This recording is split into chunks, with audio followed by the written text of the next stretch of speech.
রবিউল আউয়াল মাসে আসলে অনেক শুরগুল হয়, হাঙ্গামা হয়, অনেক অনেক কিছু হয়। হ্যাঁ, মৌসুমি আশেকে রসুলরা, সিজনাল নবী প্রেমিকের দাবিদাররা খুব বেশি, হ্যাঁ, খিচুড়ি বিরিয়ানি, এরপরে মিছিল রেলি, এরপরে ঢাক ঢোল বাদ্য গেট, বহু কিছু। এই সময় তুফান তাফান, লাখ লাখ টাকা খরচ হয়, উৎসব হয়, আনন্দ মুখর পরিবেশ হয়, খানা দানার ব্যাপক আয়োজন হয়। কিন্তু ওই আয়োজক অথবা ওই খানা দানার উৎসবের প্রত্যেকেই তো দাবিদার যে সকলেই আশেকে রসুল। আশেকে রসুলদের বিশাল মিলন মেলা হয় জায়গায় জায়গায়। ওই আশেকে রসুলদের কাছে গিয়া তুমি বিবেকবান একটা যুবক, তোমার কাছে অনুরোধ করলাম, তুমি জিগাইয়া তাদের সামনে গিয়া বলিও আপনাদের প্রত্যেকের পকেটে মিসওয়াকটা একটু দেখান তো।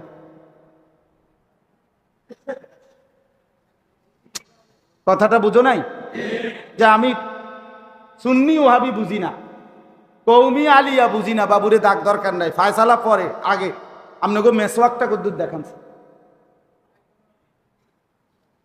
আর তুমি আমাদের কৌমি মাদ্রাসার আলেম ছাত্র, সব কথা বেটা, তুমি এখন গিয়া 100টা কৌমি মাদ্রাসা ছাত্র ওস্তাদের কাছে খবর নাও, প্রতি মাদ্রাসার মধ্যে কয়জনে মেসওয়াক ব্যবহার করে দেখো, করে না কয়জন?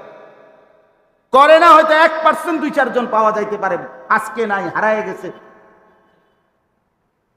তাহলে এটা তো বিষয়টা হলো ইনসাফের কথা, এটা তো বাস্তবতা ভাইয়া। এখানে তো গালিগালাজের বিষয় না, এখানে নিজেদের মধ্যে ঠেলাঠেলির বিষয়। জান্নাত তো অনেক বড়, জান্নাত তো মোটামুটি 2টা রুম আর একটা ছোট বারান্দা 12 ফিট। হ্যাঁ, এর দূরে তো জান্নাত কয়, ঠিক না? প্রত্যেকের ছোট ছোট মনে করেন 12x12 2টা রুম, হ্যাঁ, আর একটা ছোট বারান্দা লগে, এর দূর করে বরাদ্দ দিব, এরকম না জান্নাত? তো সবচেয়ে ছোট জান্নাত 10 দুনিয়া বরাবর। তাইলে জান্নাত তো অনেক বড়। অসুবিধা কোথায়?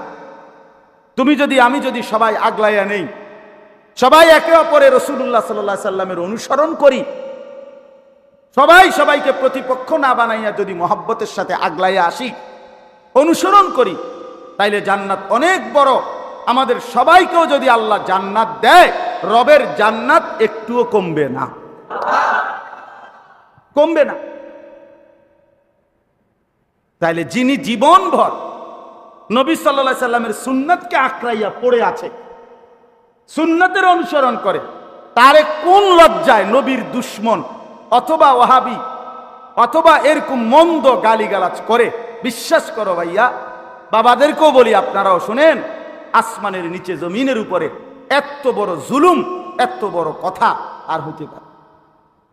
আপনি আগে প্রমাণ তো করে দিবেন এই লোকটা কেন নবীর দুশ্মন। কওমি মাদ্রাসার এই মৌলবী কেন নবীর দুশ্মন? এই মেসওয়াক করে যে এই অপরাধে না? জীবনভর দাড়ি রাখছে, এই কারণে লোকটা নবীর দুশ্মন, ঠিক না? 5 ওয়াক্ত নামাজ জামাতের সাথে পড়ে, এই কারণে নবীর দুশ্মন না? তার বিবি শতভাগ ঢিলে ঢালা, কালো, বড় হিজাবওয়ালা, বোরখা পরে মেয়ে স্ত্রী হাঁটে চলে, একান্ত প্রয়োজন ছাড়া বাড়ির থেকে বের হয় না, এটাই তো অপরাধ না? তাহলে কি অপরাধের কারণে, কি অপরাধের কারণে, কি অন্যায়ের কারণে নবীর দুশ্মন বলা হইল? বলেন। আল্লাহ আমাদেরকে বিবেক দান করেন, আল্লাহ আমাদেরকে বুঝ দান করেন। আপনি জিজ্ঞাসা করে দেন কি অপরাধে বলল? রবিউল আউয়াল মাসে রেলি করলো না কেন? রবিউল আউয়াল মাসে খিচুড়ি খাইলো না কেন? রবিউল আউয়াল মাসে ব্যাপকভাবে শোরগোল হাঙ্গামা করলো না কেন? এইটা তো অপরাধ হইতে পারে না। কারণ এটা যারা চালু করলো, যারা করে, তারাও তো বলে যে এইটা পরবর্তীতে কোনো বুজুর্গ, কোনো ব্যক্তি চালু করছে, রাসূলুল্লাহ সাল্লাল্লাহু আলাইহি সাল্লাম এবং সাহাবায়ে কেরামের আমলে ছিল না। তাহলে কেউ যদি বলে আমি নবী সাল্লাল্লাহু আলাইহি সাল্লাম এবং সাহাবায়ে কেরামের অনুসরণ করব, সে দোষী হবে কেন? দোষী হবে কেন? এই জন্য দয়া করে, আমার কথা শেষ, আমরা প্রত্যেকেই এটা ভাবি, বুঝতে চেষ্টা করি। এই রবিউল আউয়াল মাসে আমাদের কথা এটাই। আরো যদি কেউ মন্দ বলে, গালি দেয়, ওয়াহাবি না, তুমি যদি কও ওয়াহাবির আমি বাচ্চা বা ভাতিজা, ওয়াহাবির বাগিনা, ওয়াহাবির নাতি, ওয়াহাবির স্বাস্থ্য ভাই, হ্যাঁ, ওয়াহাবির শালা, ওয়াহাবির সমুন্দি, ওয়াহাবির দুলে ভাই, কথা বুঝছো না? যতটি কইতে আরো কও তুমি, কোনো সমস্যা নাই, কিন্তু আমি বলেই যাব যে অনুসরণবিহীন, সুন্নাতের ইত্তেবাবিহীন, নবীজির পদাঙ্ক, নবীজির পুরা জিন্দেগি অনুসরণ না করলে সে নবী প্রেমিক, আশিকে রাসূল হতে পারে না, হতে পারে না, হতে পারে না। সে মিথ্যুক, মিথ্যুক, মিথ্যুক বেটা, মিথ্যুক বেটা। অনুসরণবিহীন ভালোবাসা হয় না। অনুসরণবিহীন, আর ভালোবাসলে অনুসরণ করতেই হয়, অনুসরণ করলে ভালোবাসা প্রমাণিতই হয়। আল্লাহ আমাদেরকে তৌফিক দান করেন। মোটা দাগের 3টা কথা। তাহলে 1 নম্বর কথায় আমরা আগে আসি। যদি আল্লাহকে ভালোবাসতে চাও, এই কথাটা আগে এভাবে বুঝেন, আল্লাহ তাআলা আমাদের যাদেরকে কালেমার দৌলত দান করেছেন, এই যে কালেমা লা ইলাহা ইল্লাল্লাহ মুহাম্মাদুর রাসূলুল্লাহ, এটা যে আমরা পড়তে পারি, সবাই পারি না? এটা বলেন তো সবাই।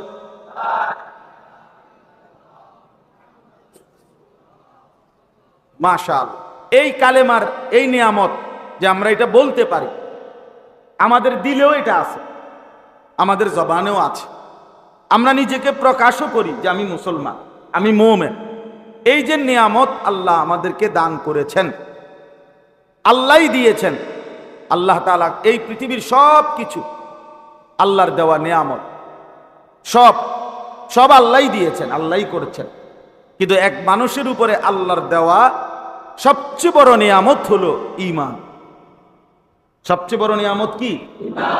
খোদার কসম, আল্লাহ যাকে ঈমান দিয়েছেন, ঈমান যে বুঝাই দিতে পারে, তো তাকে আল্লাহ তাআলা সবচেয়ে বড় সম্পদ এবং পরিপূর্ণ নিয়ামত দান করেছেন। ঈমানবিহীন সারা পৃথিবী যদি কাউকে 10-12 দেয়, সে কিছুই পায় না। ঈমানের মোকাবেলায় গোটা পৃথিবীর, আসমান জমিনের, এই পৃথিবীতে যা কিছু আছে তার কোনোটারই কোনো দামও নাই, 2 পয়সার কোনো মূল্য নাই, ওজনে নাই। নবী সাল্লাল্লাহু আলাইহি ওয়াসাল্লাম বলেন, কালেমা লা ইলাহা ইল্লাল্লাহকে যদি এক পাল্লাতে রাখা হয়, 7 আসমান জমিন এক পাল্লিতে রাখা হয়, তাহলে কালেমা লা ইলাহা ইল্লাল্লাহর পাল্লাটাই ভারী হবে, ভারী হবে। হাসরের ময়দানে এক ব্যক্তির 99টা গুনাহের খাতা, অর্থাৎ হাদিসে আছে এক একটা খাতা ওই 10 টিক্কা 20 টিক্কা খাতা না, এক মানুষের চোখের দৃষ্টি যতটুকু পর্যন্ত যায়, মাদ্দাল বাসার, এই পরিমাণ প্রশস্ত, লম্বা, দৈর্ঘ্য প্রস্থে মিলাইয়া স্কয়ার, এত বড় এক একটা খাতা। এরকম 99টা খাতা শুধু তার গুনাহ গুনাহ গুনাহ গুনাহ গুনাহ, নাফরমান। কিন্তু তার কাছে ঈমানের দৌলত আছে। আল্লাহ তাআলা এই ঈমান টুকুর বদৌলতে আল্লাহ তাআলা ওই ব্যক্তিকেও মাফ করে দিয়ে জান্নাত দিয়ে দিবেন। কাউকে তৎক্ষণাৎ দিবেন, কাউকে একটি নির্দিষ্ট সময় জাহান্নামের আগুনে পুরাইয়া আবার নতুন করে ধোয়াইয়া জান্নাত দিবেন। তাহলে ঈমানদারের চিরস্থায়ী জাহান্নামী হবে না। ঈমানদার কি হবে না? মুমিন চিরস্থায়ী জাহান্নামী হবে না, বরং 2 ভাবে জান্নাতে যাবে। এক তো নগদ তৎক্ষণাৎ, ঈমানের সাথে সাথে নেকিও বেশি, তো নগদ জান্নাত। আর ঈমানের সাথে যদি গুনাহ বেশি হয়, তো নির্দিষ্ট সময়ের জন্য জাহান্নামে যাবে, আর নির্দিষ্ট সময় পরে আবার জান্নাতি হবে। তাইলে ঈমান সবচেয়ে বড় সম্পদ। সবচেয়ে বড় পুঁজি। আর এইটা আল্লাহ তাআলা যাকে দান করছেন তাকেই ভাইয়া সবচেয়ে বড় সম্পদ দান করছে। আজকে ছেলেরা হয়তো তোমরা অনেকে বুঝো না যে আল্লাহ তাআলা তোমারে কত বড় নিয়ামত। এই যে বলতে পারলাম এই বছর আমি এই যে বললাম আমি গত সোমবার পর্যন্ত তাবলীগের সফরে উত্তরবঙ্গ ছিলাম, দিনাজপুর জেলায় 40 দিন পুরা। তো ওই সফরে আমি 72 বছর বয়সী 72 বছর বয়স একজন ব্যক্তি, এক চাচা, হিন্দু ধর্মের লোক, ওনার 2 ছেলে কালেমা পড়ে মুসলমান হয়েছে আগেই, কিন্তু 2 ছেলের আবদার যে হুজুর আমার আব্বারে একটু বুঝাইতেন যদি। আমরা 3 জন মাওলানা সাহেব, আমি একজন, আরো 2 জন বড় বড় আলেম, এই 3 জন মিলে 2.5 ঘন্টা ওনার সাথে কথা বলছে, ওই চাচার সাথে, 72 বছর বয়স, এই গত মাসের কথা। উনি এ কথা পরিষ্কার বলে মুখ দিয়া যে ঈশ্বর অদ্বিতীয়, ঈশ্বর একজনই, ঈশ্বরের কোনো অংশীদার নাই। এবং বলতেছে উনি যে আমি প্রতিমা পূজা করি না, আমি যদিও হিন্দু ধর্ম, আমি কি করি না, মূর্তি পূজা করি না, এটাও সে বলে। তা আমরা 3 জন কত কাকুতি মিনতি করলাম বিশ্বাস করো ভাইয়া, 2.5 ঘন্টা কামসি পর্যন্ত, কত দোয়া করলাম, কত ইস্তেগফার পড়লাম, দুরূদ শরীফ পড়লাম, চাচারে বুঝাইতে বুঝাইতে বললাম চাচা এই যেটা আপনি এখন বলছেন এইটাই শুধু আরবিতে কোন লা ইলাহা ইল্লাল্লাহ, কথাটার অর্থ এটাই চাচা, এই যে ঈশ্বর অদ্বিতীয়, ওনার কোনো অংশীদার নাই, এইটাই কথা, এইটাই আপনি শুধু এই আরবিটা কোন, আপনি জীবনের তরে আপনার পরকালটা বাইচা যাবে। বহুত কাকুতি মিনতি করছে। ওনার 2 ছেলে মুসলমান, উনি এটা বুঝে, ওরা কিছুই বলে না উনি, কিন্তু এতক্ষণ পরেও ওনার কথা হলো না আমি এটা মুখ দিয়ে বলতে পারি, বলে নাই। আমরা কানসি পর্যন্ত, এখনো মনে হয় হায়। তখন আমি আমাদের জামাতের সাথীদেরকে বললাম দেখেন 72 বছর বয়স হয়ে গেছে এক মানুষ, তার জবান দিয়ে কোনোদিন কালেমা লা ইলাহা ইল্লাল্লাহ উচ্চারিত হয় না। আর আমি আর আপনি আল্লাহ তাআলার কি পরিমাণ দয়া, কত হাজার বার এই কালেমা আমরা আল্লাহ আমাদের জবান দিয়ে উচ্চারণ করাইছে। কত বড় নিয়ামত বাবা, বুঝো নাই। তোমার জামা তোমার নিয়ামত না, তোমার জামা তুমি বদলাইয়া ফেলো। তোমার কোনো প্যান্ট, এটা তোমার খুব বেশি সুখের কিছু না, এটা তুমি কিছুদিনের মধ্যে বদলাইয়া ফেলো। তোমার জুতা তুমি বলো কতবার বদলাইছো, নিজেরটা তো নিজেই বদলায়, নিজের চলাফেরা, নিজের স্টাইল সবই তো বদলায় ফেলে মানুষ। কিন্তু এই কালেমা, এই দৌলত, এই ঈমান, এটা এমন এক দৌলত, এমন এক নিয়ামত যেটা মৃত্যুর সেকেন্ড পর্যন্ত বদলানো যায় না, বাদ দেওয়া যায় না, বাদ দিলে সব শেষ, আর থাকলে আখিরাত নিরাপদ। নবী সাল্লাল্লাহু আলাইহি সাল্লাম বলছেন যার শেষ কালেমা লা ইলাহা ইল্লাল্লাহ দাখালাল জান্নাহ, সে জান্নাতেই প্রবেশ করবে। তো এই যে ঈমান আল্লাহ আমাদেরকে দিলেন, সর্বশ্রেষ্ঠ নিয়ামত, এটার মোকাবেলায় পৃথিবীর কিছুই নাই। এই নিয়ামত আল্লাহ দেওয়ার কারণে আল্লাহই দিয়েছেন। আর আল্লাহ তাআলা তিনি বললেন যে আমার মোমেন বান্দার নিকটে, আমার ঈমানদার বান্দার কাছে, যারে আমি ঈমান দিলাম, লা ইলাহা ইল্লাল্লাহর নিয়ামত দিলাম, আল্লাহ নিজে বলছেন, কথাটা বুঝেন, আল্লাহ নিজে বলছেন আমার সেই মোমেন বান্দা যাকে আমি ঈমান দিলাম, মোমেন বানালাম, মুসলমানের পরিচয় দিল, তার নিকটে সবচেয়ে বেশি প্রিয় ভালোবাসার পাত্র সেটা যেন হয় আমি আল্লাহ। কে? তাহলে মোমেনের 1 নম্বর প্রথম প্রিয়জন কে? আল্লাহ। ওয়াল্লাযীনা আমানু আশাদ্দু হুব্বান লিল্লাহ, এই যে সরাসরি কোরআনের আয়াত। আল্লাহ বলে যারাই ঈমানদার হলো তারা যেন সবচেয়ে বেশি আসাদ্দু হুব্বান, এর চাইতে অধিক বুঝানোর মতো শব্দ নাই, সবচেয়ে বেশি ভালোবাসা লিল্লাহ, আল্লাহর জন্য। কার জন্য? আল্লাহর জন্য। আল্লাহর জন্য। সাহাবায়ে কেরামের সমস্ত সাহাবীর বৈশিষ্ট্য কি ছিল? আল্লাহ বলছেন রাদিয়াল্লাহু আনহুম ওয়া রাদু আন। সাহাবীরা আমার এমন, আমার বন্ধুর, তাদের ঈমান এত সুন্দর, তারা এমন মজবুত মুমিন যে তারা এমন যে আমি আল্লাহ তাদেরকে ভালোবাসি, তারাও আমাকে পূর্ণ ভালোবাসে। তাহলে সমস্ত সাহাবী সবচেয়ে বেশি ভালোবাসতেন কাকে? প্রথম আল্লাহ। প্রথম আল্লাহ। মুমিনের প্রথম ভালোবাসা আল্লাহর জন্য। আল্লাহ তাআলা বলেন জমিনে আমি মুমিন ঈমানদারকে কেমন দেখতে চাই, ঈমানদার বান্দা আমার কেমন হওয়া উচিত? আল্লাহ বলেন এমন হওয়া উচিত ইউহিব্বুহুম ওয়া ইউহিব্বুনা, আমিও তাদেরকে ভালোবাসবো, তারাও আমাকে ভালোবাসবে। এই হওয়া উচিত, এই হওয়া উচিত। যদি এমন হয় তা আল্লাহ বলেন কবরে মৃত্যুর সময় এই খুশি খুশি ভাবে আমি আল্লাহ তাআলা সন্তুষ্ট চিত্তেই তাকে আমার কাছে ফিরিয়ে নেব। ইরজিই ইলা রাব্বিকা রাদিয়াতাম মারদিয়া। আল্লাহ বলবেন মৃত্যুর সময় নেককারকে, আমার বান্দা আমার কাছে ফিরে আসো, এই অবস্থায় আমিও তোমার উপরে সন্তুষ্ট, তুমিও আমার উপরে সন্তুষ্ট। তাইলে আমার ভাই, একজন মুমিনের সবচেয়ে বেশি ভালোবাসা কার প্রতি? তাহলে এটা অর্জন করতে হয়, ভালোবাসা বাড়াইতে হয়, আল্লাহকে ভালোবাসতে হয়। আল্লাহর ভালোবাসা আমাদের দরকার, আল্লাহর ভালোবাসা আমাদের কলিজার মধ্যে আসতেই হবে, বাড়াইতে হবে।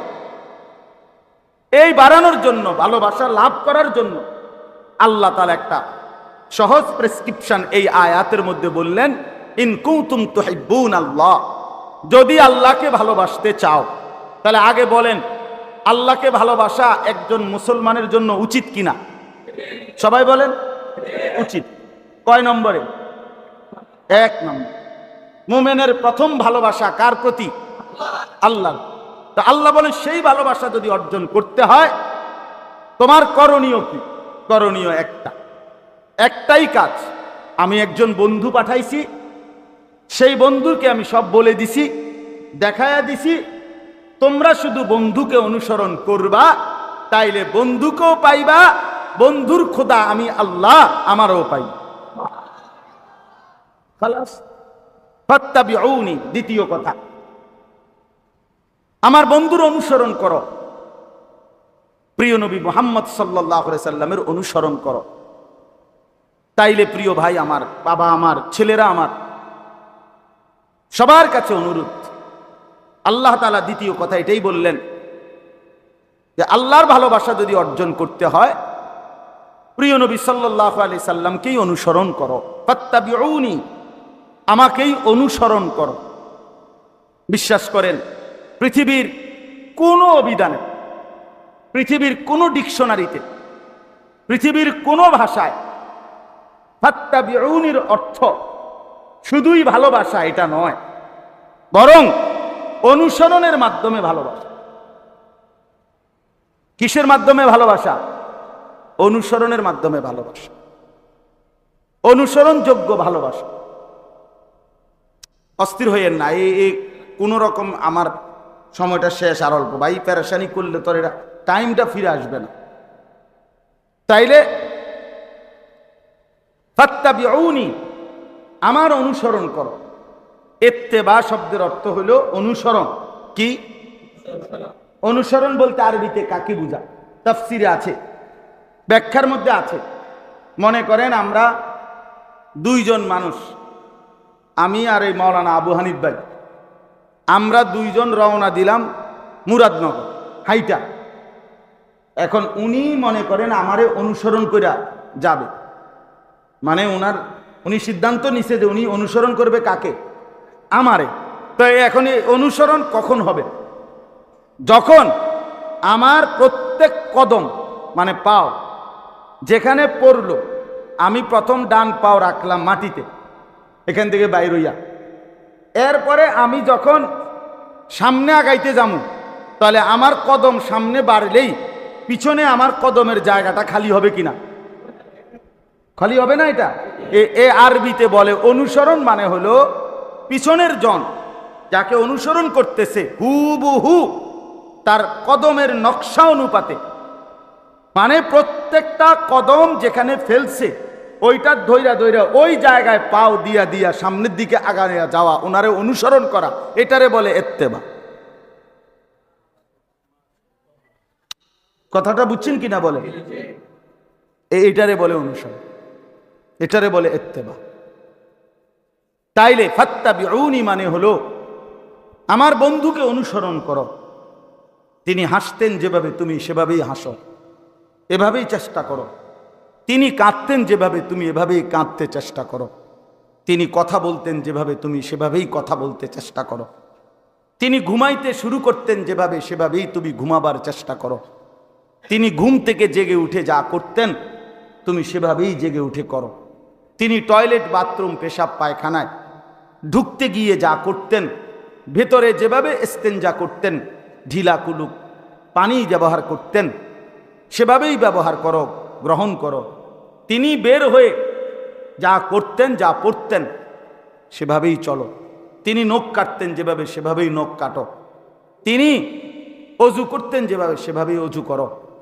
এভাবে সব কিছুর ক্ষেত্রে একেবারে পাই পাই আমার আপনার জীবনের মধ্যে হাসি, কান্না, আনন্দ, বেদনা, কথাবার্তা, আচরণ, উচ্চারণ, লেবাস, পোশাক, চুল, দাড়ি, জামা কাপড়, নড়া চড়া, উঠা বসা, উপর কিংবা নিচ কিংবা সমান্তরাল, রাত কিংবা দিন, সকাল কিংবা দুপুর, ঘর কিংবা পরিবার, স্ত্রী কিংবা সন্তান, একাকী কিংবা প্রকাশ্য, ঘরে কিংবা বাজারে, দেশে কিংবা রাজনীতিতে, সমাজে কিংবা পাড়ায় মহল্লায়, সর্বত্র এক কথায় সব কিছুতে নবী সাল্লাল্লাহু আলাইহি সাল্লাম কিভাবে করতেন, কি করতে বললেন, কি করা উচিত, খোদার কসম এইভাবে ধীরে ধীরে ধীরে ধীরে একটা একটা করে ধরে ধরে ধরে ধরে ধরে নিজে যদি আমরা আমাদের মধ্যে আনতে পারি, তাইলেই সেটাকে অনুসরণ বলে। আর সেই অনুসরণের বিনিময়ে তৃতীয় কথা যেটা, আল্লাহ বলেন আমি তোমাদেরকে যেই ভালোবাসা তুমি চাচ্ছিলা, আমি আল্লাহর ওই ভালোবাসা পুরাটা দিয়ে দেব। তুমি মেসওয়াক করবা, আমি ভালোবাসা দেব। তুমি দস্তরখান বিছাইবা, আমি ভালোবাসা দেব। তুমি বাম পাও দিয়া টয়লেটে ঢুকবা, আমার বন্ধুর অনুসরণে, আমি তোমাকে ভালোবাসা দেব। তুমি ডান পাও দিয়া মসজিদে ঢুকবা, আমি ভালোবাসা দেব। তুমি শরীর পবিত্র রাখবা, আমি ভালোবাসা দেব। তুমি সুন্নত মোতাবেক অজু করবা, পেশাব করবা, টয়লেট বাথরুমের প্রয়োজন সারবা, শরীর পবিত্র রাখবা, আল্লাহ বলেন আমি তোমাকে ভালোবাসা দেব। আর আমি যখন ভালোবাসবো তখন গুনাহও মাফ করব। তখন কি মাফ করে দেব? গুনাহ মাফ।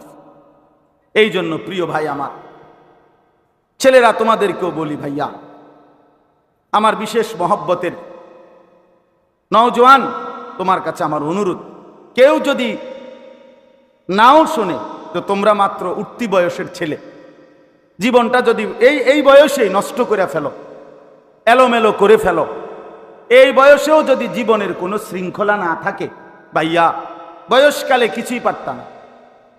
বয়সকালে মানুষের শরীর, শক্তি, সামর্থ্য আর নিজের নিয়ন্ত্রণেও থাকে না।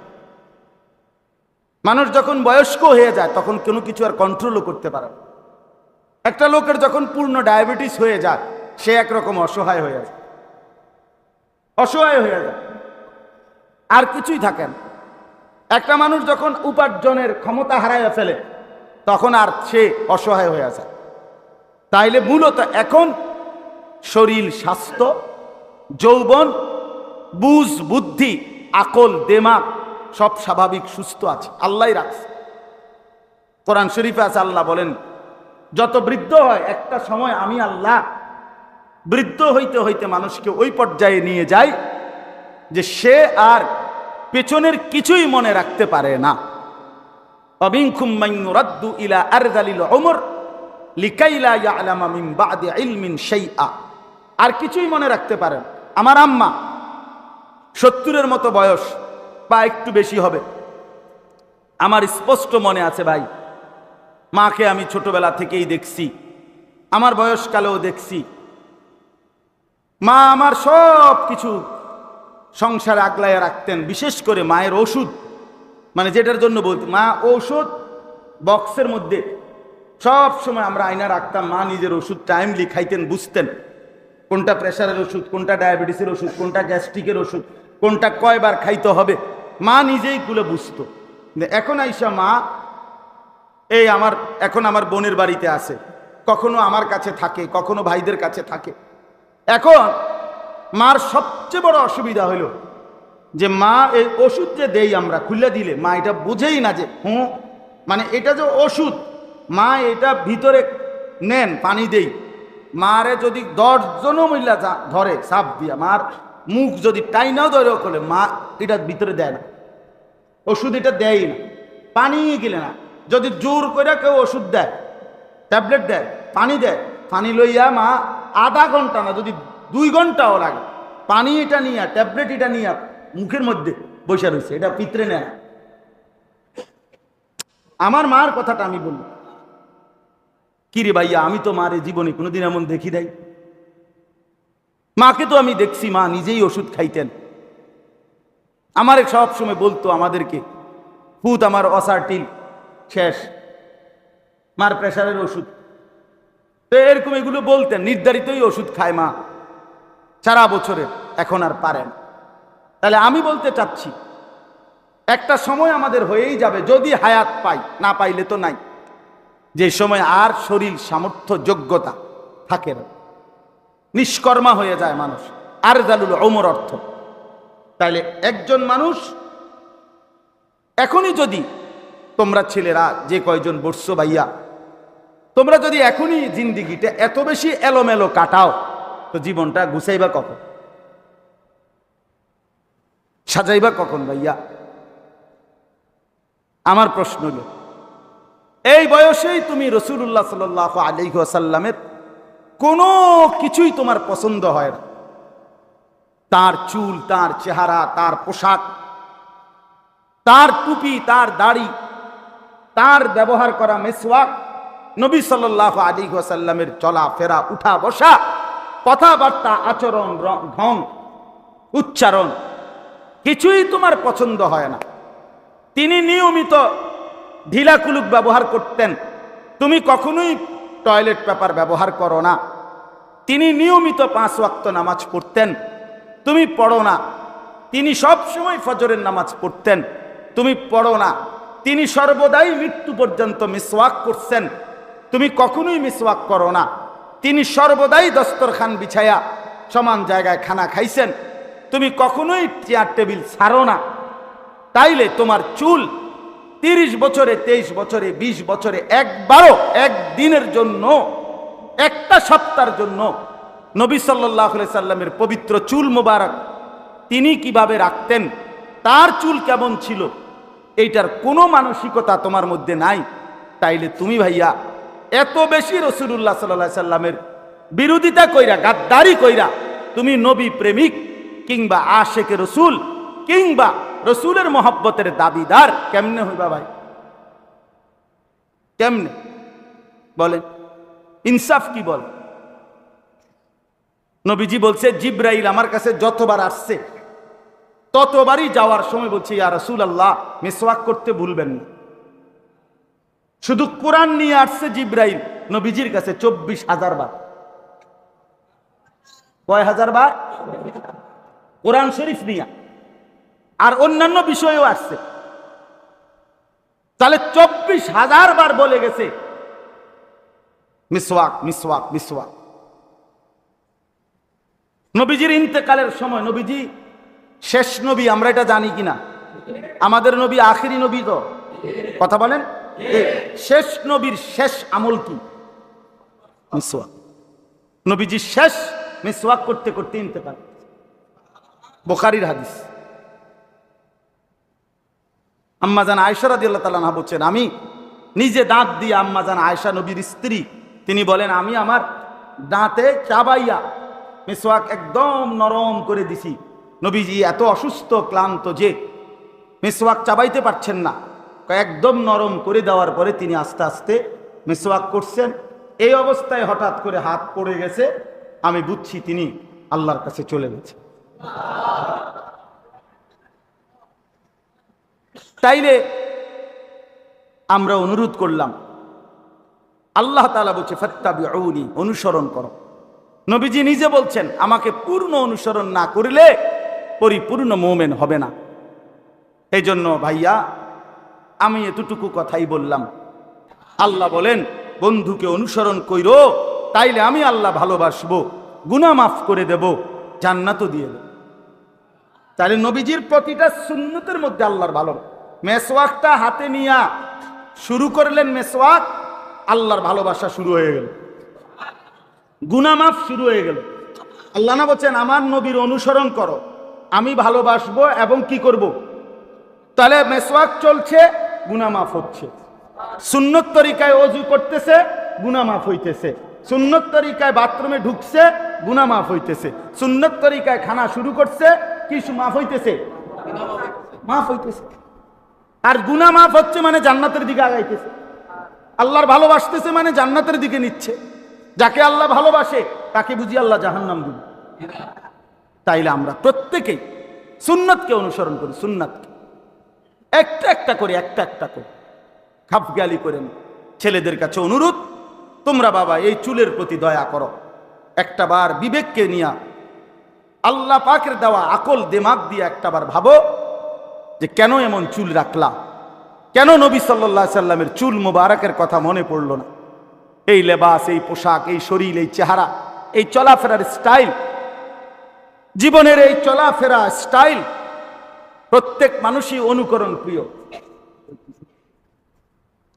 অনুসরণ মানুষের স্বভাবজাত অভ্যাস, এটা মনে রাখবেন। মানুষ মাত্রই অনুসরণ করে। প্রতিটা মানুষের সত্তার ভিতরে আল্লাহ অনুকরণ করার একটা মানসিকতা দিয়ে রাখছে। এটা মানুষের একটা স্বভাবজাত বিষয়। ছোট বাচ্চা খেয়াল করে। আজকেও আমি জোহরের নামাজ বাসায় পড়তেছি, যখন সুন্নাত, আমার মেয়ে ছোট 3 বছরের, আমার সেজদার জায়গার মধ্যে সেজদা দিয়ে পড়ে রয়েছে, আর সরাই তারি না, শাড়ি দিয়া কোনো রকমের মাথা দিয়া, ওই যে আমি যেরুম করি এরুম করি, ঠিক না? বাচ্চা মানে মানুষ মাত্রই অনুসরণ করে। ছোট্টবেলা থেকে একবার, ছোট্টবেলায় প্রতিটা ছেলেকে জিজ্ঞেস করেন, তোমার চুল এটা হয়তো অমুকের মতো তমুকের মতো, কারণ না কাউরে সে একটা কি করে পছন্দ করে। তাহলে মানুষ মাত্রই অনুসরণ করে। অনুসরণ করা মানুষের অভ্যাস। তাহলে সেই অনুসরণটা শ্রেষ্ঠতম যিনি, সবচেয়ে সুন্দর, সবচেয়ে স্মার্ট, সবচেয়ে চমৎকার, চেহারায়ও সুন্দর, আখলাকেও সুন্দর, চলনে বলনেও সুন্দর, সাজসজ্জায়ও সুন্দর, সর্বকিছুতে সর্বশ্রেষ্ঠ সুন্দর যিনি মুহাম্মাদুর রাসূলুল্লাহ সাল্লাল্লাহু আলাইহি ওয়াসাল্লাম, তাকে অনুসরণ করতে আপত্তি হবে কেন? কথা বোঝেন না? নবীজি সাল্লাল্লাহু আলাইহি সাল্লাম, তার চেহারা মুবারক, দেহ মুবারক সবচেয়ে সুন্দর, আবার তার চলাফেরা, কথাবার্তা, স্টাইল এটাও সবচেয়ে কি, তিনি হাসলেও সুন্দর, তিনি কাঁদলেও সুন্দর, তিনি হাঁটলেও সুন্দর, তিনি বসলেও সুন্দর, তিনি কথা বললেও চমৎকার, চুপ থাকলেও চমৎকার। হযরত উম্মে সুলাইম রাদিয়াল্লাহু তাআলা আনহা, আনাস রাদিয়াল্লাহু তাআলা আনহুর মা, পূর্ণিমার চাঁদনি রাতে ঘরের উঠানে দাঁড়ানো নবীজি, এই অবস্থায় একবার চাঁদ আর একবার নবীজির চেহারা মুবারকের দিকে তাকিয়ে নবীজি বললেন, কি দেখতেছো উম্মে সুলাইম? তিনি বললেন, দেখছিলাম হে আল্লাহর নবী, ওই চাঁদ বেশি সুন্দর নাকি আপনার চেহারা মুবারক বেশি সুন্দর? আল্লাহর কসম, আল্লাহি লা আনতা আহসানু মিনাল কামার, লা আনতা আহসানু ইনদি মিনাল কামার। আল্লাহর কসম নবী, আমি সিদ্ধান্ত দিলাম আপনি আমার কাছে আকাশের ওই পূর্ণিমার চাঁদের চাইতেও বেশি সুন্দর। আপনি সুন্দর। सारे दुनिया चांद की तरफ देखती है और चांद मेरी मुस्तफा की तरफ देखती है। কবি বলে, সারা পৃথিবী তাকিয়ে থাকতো চাঁদের দিকে, আর চাঁদ তাকিয়ে থাকতো নবী সাল্লাল্লাহু আলাইহি ওয়াসাল্লামের চেহারা মুবারক। হ্যাঁ, হুসনে ইউসুফ দমে ঈসা ইয়াদে বাইদা দারি আঁচে খুবা হামা দারন্ত তু তনহা দারি। আল্লামা ইকবাল বলছে, হে নবী, ১৬ লাখ নবীদের যত গুণ বৈশিষ্ট্য একটা একটা করে যদি আপনার মাঝে তালাশ করি, খোদার কসম নবী আপনার মাঝে একাই সব সৌন্দর্য খুঁজে পাই। সব সব সৌন্দর্য আপনার, আপনি সবচেয়ে সুন্দর, আপনার হাসিও সুন্দর, কান্নাও সুন্দর। এই জন্য দয়া করে আমরা রাসূলুল্লাহ সাল্লাল্লাহু আলাইহি ওয়াসাল্লামকে অনুসরণ করার চেষ্টা করব। ঠিক আছে ইনশাআল্লাহ? ছেলেরা ভাইয়া নামাজ পড়ো, আখলাক সুন্দর রাখো, নিজের চেহারা সুরত মুসলমানের মতো বানাও, শরীরটাকে নাপাক বানাইও না, পাক পবিত্র রাখো। প্রতিবার কষ্ট করে হলেও এই কথার কথা, এই যে এরকম ভাঁজ কইরা অল্প একটু টয়লেট পেপার পকেটে রাখা যায়, ইচ্ছা করে একটু টয়লেট পেপার রাখলেই পেশাব পায়খানার সময় টয়লেট পেপার ব্যবহার করলে, এরপরে পানি ব্যবহার করলে তাই নাফাক হবে না, শরীর আর পবিত্র থাকবে। তখন পবিত্র শরীরে খোদার কসম ভেতরে একটা ফেরেশতা তখন আল্লাহর কুদরতে ওই ব্যক্তিকে নেক কাজের প্রতি আহ্বান করে। এই অধিকাংশ ছেলে তোমরা নামাজ পড়তে মন চায় না, বিশ্বাস করো এটার মূল একটা কারণ তোমাদের শরীর নাফাক। সত্যি আমার কথা মাইনা দেখো, তুমি যদি শরীরটা পবিত্র রাখো, আল্লাহর কুদরতে তোমার দিল থেকে ফেরেশতা বলবে নামাজের ওয়াক্ত হইছে, শরীর তো পাকই আছে, চলো ওযু করে নামাজ পড়ে ফেলি। কিন্তু এমনি হয় না। এমনি অনেক মানুষকে আমরা দেখছি, হ্যাঁ, বললে না হুজুর, আচ্ছা হুজুর যাবো ইনশাআল্লাহ, কালকের থেকে যাবো, কি অহন কি সমস্যা বলতেছে না, এই কাচুমাচু করে।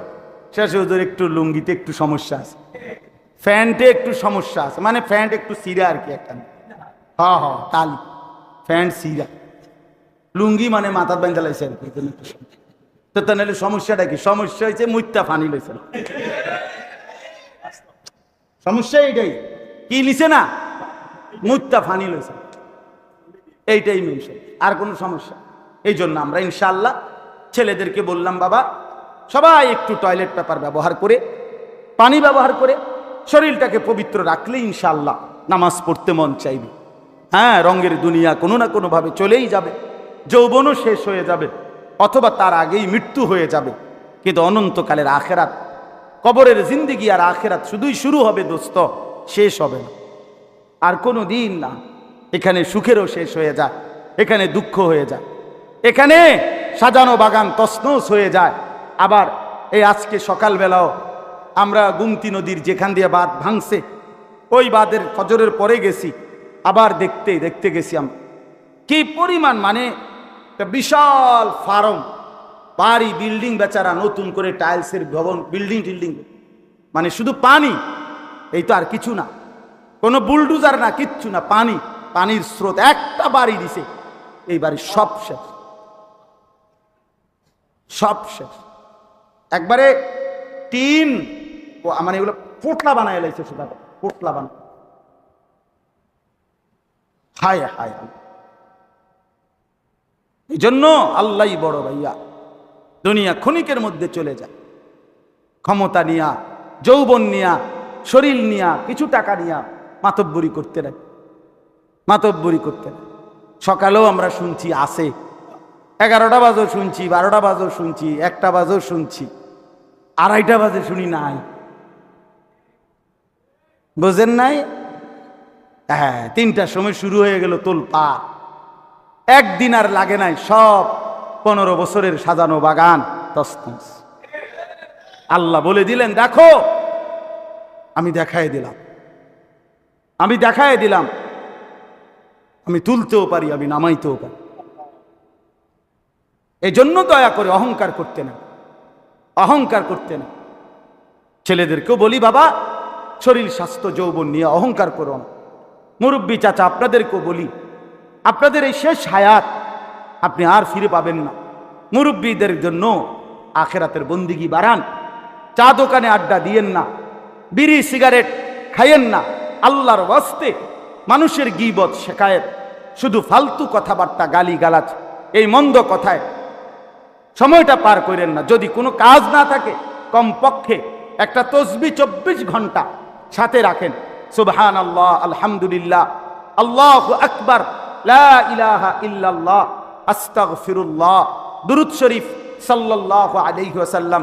এই যে তসবিহ সারাক্ষণ পড়েন, সারাক্ষণ 100 বার, 200 বার, 1000 বার, লাখ বার, দেখবেন হাসরের ময়দানে, দেখবেন শেষ বয়সের আমল আখিরাতের ময়দানে গেলে দেখবেন আমল নামার মধ্যে নেকির পাহাড় হয়ে গেছে। তখন খুশি লাগবে, খুশি লাগবে। আমার শায়েখ আল্লামা মুফতি মুশতাকুর নবী সাহেব বলে, জান্নাতে গিয়া পর্যন্ত, হাদিসে আছে, জান্নাতে গিয়া পর্যন্ত বান্দা আফসোস করবে, হায় দুনিয়াতে আরেকটু বেশি জিকির আল্লাহর স্মরণ কেন করলাম, আফসোস করবে। অথচ জান্নাতে কোনো আফসোস নাই, কিন্তু আল্লাহকে ডাকার আফসোস থাইকা যাবে, আফসোস থাইকা যাবে। এই জন্য ইনশাআল্লাহ মুরব্বীর আল্লাহকে ডাকেন, 5 ওয়াক্ত নামাজ পড়েন। যুবক ছেলেরা সবাই নবী সাল্লাল্লাহু আলাইহি ওয়াসাল্লামের অনুসরণ, আমরা সবাই অনুসরণের মাধ্যমে ভালোবাসা আমরা প্রমাণিত করতে চাই। ঠিক আছে ইনশাআল্লাহ? আমরাও আশিকে রসুল, আমরাও নবী প্রেমিক, আমরাও আল্লাহ রসুলকে ভালোবাসি, খোদার কসম ভালোবাসি, আল্লাহর কসম আমরা ভালোবাসি। তবে সেই ভালোবাসা আমরা সুন্নাতের অনুসরণের মাধ্যমে প্রমাণ করতে রাজি ইনশাআল্লাহ। আল্লাহ তৌফিক দেন, এই মাদ্রাসাকে আল্লাহ কবুল করে নেন। এবং এই মসজিদ তো আগে মনে হয় ছিল না, এটা না ছিল, মাশাআল্লাহ, আল্লাহ তাআলা উত্তম ভাবে কবুল করে নেন। মসজিদের বাকি জরুরত গুলো, মাদ্রাসার জরুরত আল্লাহ তাআলা পূরণ করে দেন। দয়া করে ছেলেরা, এখন তো মনে করো ছুটি হবে নামাজের, তাহলে তোমাদের দায়িত্ব হলো যার যার মোবাইল নিয়ে একটু সময় কি করা, আশেপাশে ঘুরতে থাকা, আর এরপরে আবার ওয়াজ শুরু হইলে তা আবার আসবা। ঠিক আছে না ইনশাআল্লাহ? এই জন্য দয়া করে আল্লাহর হস্তে সবাই অজু করে দ্রুত নামাজের প্রস্তুতি নেই। আজান হবে তো 5-7 মিনিটের মধ্যে ইনশাআল্লাহ নামাজ দাঁড়ায় যাবে। আল্লাহ তাআলা তৌফিক দান করে।